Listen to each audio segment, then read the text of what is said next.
Annie Bilton is the director of Woy Woy Little Theatre's first production for 2016, Humble Boy. Annie, you're very blessed with an excellent cast. We were talking to Yvonne before, yes, but now you've got Felix himself. Yes. Well, Felix himself is the lead character, and it is a huge part, but Keith is on it, which is lucky. And it's a great part, I think. It's really demanding in a lot of ways, because the man is an astrophysicist. A theoretical astrophysicist. Thank you very much. Not an astrologer. You said it. You said that word. Yes. I looked at it and thought, you've got to be joking. Right. Keith, it's a big part. How are you preparing yourself for it? Oh, big part's an understatement, to be honest. It is a big part. You're doing a great job with it, too. Thank you. Sort of consuming all my free time, to be honest.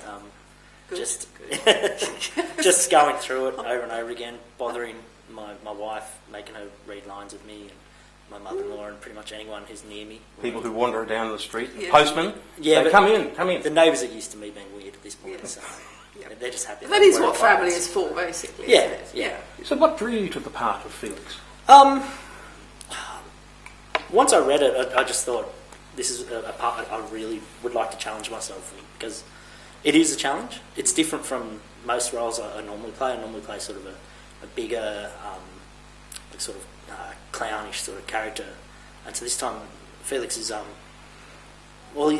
there's so much going on with him in that he's really in a lot of ways, he's a very sad man in that he's worked so hard to achieve certain things in his life and sacrificed other parts of his life to do it, and none of that's working out for him. So when we meet him, he's at a point professionally where his life's not making sense. He's fallen into a black hole. Exactly, yeah. And then his dad dies to throw that on top of it. So suddenly he's going through all this stuff for himself, and then he has to go and deal with his family and the chaos that. Yeah, that's where the play starts, isn't it? Yeah. It's at his moment.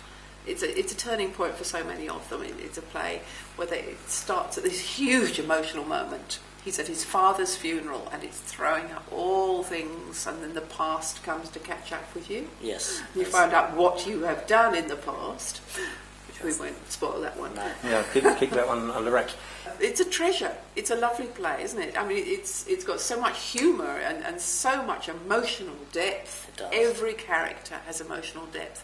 Even the one who plays George Pye, who seems like a bit of a clown, but underneath you can understand where it all comes from. And don't we all feel like that? You know, if people really understood us, they'd be so much more sympathetic and love us more. Now you've got a great cast. We have a fantastic cast. We're starting with Keith here, and Sierra Phillips, who plays his girlfriend, his love attachment. Well, you wish. Okay. Yvonne Berry Porter-Larimore, who plays his mum. Very, very brittle she is, and quite nasty, but then we find out why. She's been through some stuff herself. Her husband, James, has just died, but in fact she already has a very close male friend, who's played by Greg Buist. Yeah. There's a gardener called Jim, who pops in and out. Interesting character, but keeps the garden looking lovely, because that's really important. And who's playing Jim? And who's playing Jim is Paul Russell. Paul Russell, yes. You've very well known on our stage. Yes, you've had... Very happy to have him on the cast. Yes, you've worked with him a number of times. I have, yes. Many, many times.